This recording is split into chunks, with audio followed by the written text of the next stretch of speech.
छत्तीसगढ़ के सारंगगढ़ में सरकार की महत्वाकांक्षी योजनाओं में से एक नरवा गरवा घुरवा बाड़ी के तहत बनाई गई गौठान महज 100 पीस बनकर रह गई है। लाखों रुपए की लागत से गौठान तो बनाई गई है, लेकिन यहाँ गौठान में मवेशियों की जगह कुछ और ही चीजों को रखा जा रहा है। देखिए रिपोर्ट। जी हाँ, हम बात कर रहे हैं छत्तीसगढ़ सरकार की महत्वाकांक्षी योजना गौठान की।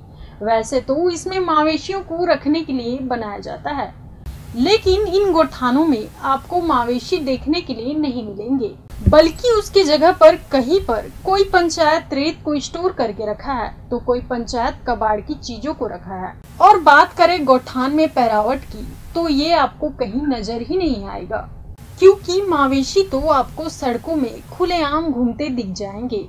और इसी कारण सड़कों में आए दिन दुर्घटनाएं भी होती आ रही है, और इसी कारण सड़कों में आए दिन दुर्घटनाएं भी हो रहे हैं। और इस दुर्घटना में या तो मवेशी की जान जाती है या फिर राहगीरों की। छत्तीसगढ़ सरकार की महत्वाकांक्षी योजना नरवा घरवा घुरवा बाड़ी, ये 4 प्रकार की योजना है जो छत्तीसगढ़ की चिन्हारी कहा जाता है। इसी के अंतर्गत आता है गौठान, जहां पर मवेशियों को एक सुरक्षित वातावरण और अनुकूल परिस्थिति में वहां रहने की एक उचित व्यवस्था होती है।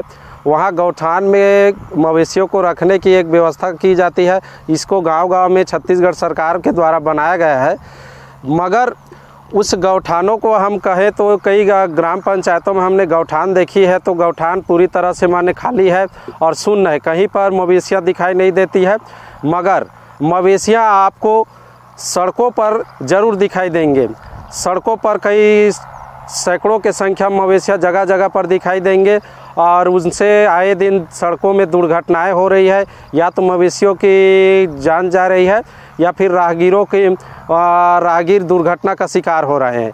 इससे और एक बात है, दूसरी बात हम कहेंगे, किसान अपनी जो फसल लगाते हैं अभी, और उसमें फसल में अपनी मेहनत की जो कमाई पूंजी लगाकर फसल लगाते हैं, उस फसल को मवेशियाँ लगातार नष्ट कर रहे हैं। आप ठीक मेरे पीछे देख सकते हैं, दर्जनों की संख्या मवेशियाँ अभी धान के फसल में अभी नुकसान पहुंचा रहे हैं, और फसल पे किस तरह से घुसे हुए हैं। और मेरे बगल में और आप देख सकते हैं कितने मवेशियाँ इधर भी है। तो इस तरह से मवेशियाँ लगातार किसानों के फसल को नुकसान पहुंचा रहे हैं, जिससे किसान अपनी खेती को जो एक सुरक्षित रखने के लिए आए दिनों मेहनत कर रहे हैं, उसमें दवा खाद का छिड़काव कर रहे हैं। मगर ये जो आवारा मवेशियाँ हैं वह उनके खेतों में जाकर उस फसल को नुकसान कर रहे हैं। अब देखने वाली बात ये रहेगी कि कौन इस पर एक्शन लेते हैं। कोसीर से विजय भारद्वाज की रिपोर्ट, SCN 24।